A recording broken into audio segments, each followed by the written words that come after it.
Welcome back to the Keeping Women In video blog. As with all of our blogs, our focus is to discuss the attraction, engagement and retention of key female talent. And today our focus is very much around the attraction, because we're going to be discussing the subject of interviewing female talent. Now Mel, you've obviously got a huge amount of experience in this area, so I'm going to pass over to you. I think probably the way to bring this to life is I'll tell you about a recent horror story that I heard. So this in our industry, a senior recruiter for a specialist staffing agency went for a role. First interview outlined, really passionate about the role, capable, technically able, good experience and knowledge. Was immediately put through to second interview. She had indicated in the first interview that she needed an element of flexibility. Would that be a problem? And the organisation or the hiring manager at that time said, no, that's not a problem.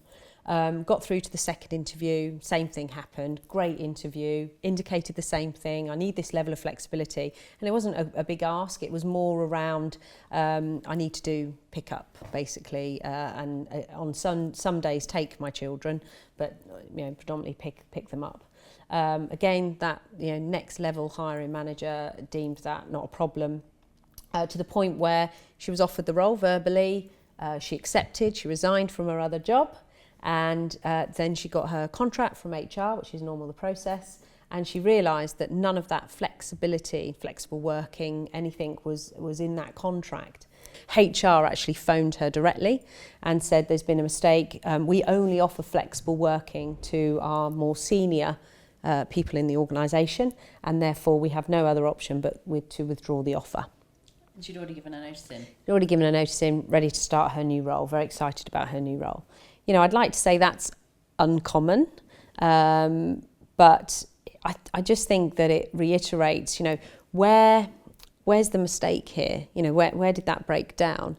Do we think that, so her name's Kate, is that Kate's issue there? Did Kate not, when she perhaps got the verbal offer, maybe she should have highlighted further then, I do want this flexible working, I want it written into my contract, I'm going to send you an email outlining what I need.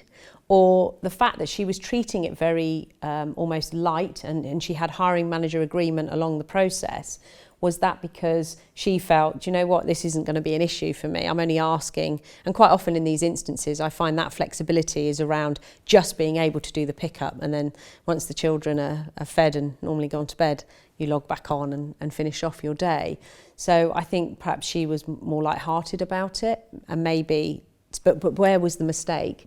Because she would have felt, well, I highlighted it in the interview, and the interviewee, who would have been the hiring manager, was aware and said, not a problem. Was there much depth of conversation around what that flexibility would look like? I don't believe so. I think because she was treating it quite light-hearted, because as I say, I don't think she thought it would be a big issue, but she highlighted it because it was a need that she had. And recognising that she'd got through to that final stage and offer and contract, and we know that she's a very talented individual, I think that HR quite rightly stepped in, but fundamentally they missed a trick there, because I think if the hiring manager would have had a conversation with her, they might have come up with a better solution that would have fitted both, and she would have joined the organisation. And I guess if I was being harsh on Katie, would be when she presented that she needed that time to do pickup, because pickup it does tend to be in the middle of the afternoon. So, so I would have maybe questioned the culture and their opinion on output over presenteeism, or presenteeism over output, and actually how they felt about that and how that would sit within the team. Because I think that it would have a knock on, just because the hiring manager said that's okay, it doesn't mean to say that culturally she's going to be accepted for that. So that would have, in terms of the interview and me establishing the kind of environment I was walking into, I definitely would have drilled down into that. So how's that? Because I hear that with all of my clients all the time, where if they leave at a certain time, it might be a throwaway comment at the lift before they're going. Oh, you're going already? Or so do you work full time? Or there's always these comments that are said in jest, but actually they're interpreted in a very negative way. In a very negative and very serious way. So that, I guess, through my experience, of knowing that, I would have questioned, yes, I need this level of flexibility, but I need to know what the impact of that's going to be internally as well. And that might have made it a bit more of a subject matter on the agenda as opposed to just something that was left behind. Yeah. So I think lessons on both sides, but definitely it comes back to good old-fashioned communication. Being very for Kate, being very firm on what she needed, testing the water of the culture, whether it could accommodate her needs. That also indicates for her whether that's the type of organisation she wants to work for. And equally, on behalf of the hiring manager, just not shying away or fearing that, I need to really understand and question. And actually, in Kate's instance, she didn't need to leave in the middle of the day. She just needed to leave at a reasonable hour of, I need to be at the office by 5 o'clock.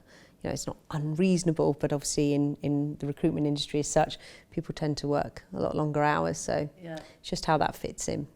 But I do think more and more now organisations need to think about, it's not about part-time working, it's about flexible working. And they need to understand that at that interview, in that process, that interview process, what it means to that individual. So do you have that as obviously being the CEO of a recruitment company, as a business, you do lots of interviews. Yes. I mean, do you have that when you're interviewing? Because I don't think this is specifically relevant to women. In fact, I don't think any of these subject matters are. So, is that something that all of your consultants are teed up to question around blend and commitments, whether they be children or elderly parents or sporting interests or whatever? Is it on the agenda to establish what goes on in that individual's blend? So therefore, what would need to happen internally? Is that something that is discussed? Yeah, I think it's much harder when it's somebody who doesn't work for you yet, and that's something that we all need to instill. And by far, I wouldn't deem Guidant to be perfect, but I do think that we're getting much more familiar now with how you introduce those conversations. It's definitely something that I've seen happen when people go off to have their children and come back, and again, that's not gender specific. For guys and the ladies in our organisation, how they need some additional flexibility. Because that's a really important. So if you a big organisation, their first touch point for any candidate is going to be in that interview. And if in that interview the employer is talking about blend, talking about responsibilities outside of work, talking about how they can accommodate that, so bringing it up as a subject matter, the impact that's going to have in terms of how they're perceived in that candidate's mind is going to be very significant right from the outset, isn't it? So we have an internal recruiter who works for our organisation to bring people into Guidant. She herself works 20 hours a week. Don't mind when those 20 hours are. She just has that commitment. She's got twin boys, so she works around her children in order to bring people into our organisation. So I very much believe if you can't see it, you can't be it. So for her, she is able to explain her own personal experience of working for Guidant, and I achieve a great blend because I'm able to do this much flexibility in my work life. So I think that's a starting point. Yeah, and I think if you took took a lawyer, for example, who obviously the whole relationship is with the client, and then they were interviewing for a position at that point to acknowledge blend, acknowledge that they have children, talk to them about how that might impact the client. Talking to them at that stage, I think would have a fundamental impact on the ability to attract that talent, but also, even if that interview didn't progress anywhere, the experience that particular candidate would take away from that. Yeah, and because I think as well, the company would recognise, that organisation would recognise, that there's a definite need here. There's a step change that we need to make, which is long overdue. Yeah. But the more and more we push down that level of engaging female talent, the initial stage of attracting them and then retaining them, the further I think it gets pushed up the agenda. Yeah, that's really interesting, Mel. The way that we're approaching it, open blend method. Obviously, the life blend is at the heart of everything that we do. But we've made a decision as we grow that we are going to design 80% of a job spec. So you've got the key responsibilities of that role, so we can go out and we can search for the right individual for that job. And then when we meet the right person, we're then going to complete the final 20% of that job spec based on them, their personal circumstances. You know, are they a parent? Are they a semi-pro triathlete? Do they have elderly parents that they're looking after? Do they have a particularly long commute? Whatever that might be. So the 20% of the job spec is then created based on what they need. So thank you very much for watching. I hope you've enjoyed our discussion today. If you have any feedback, we would love to hear from you.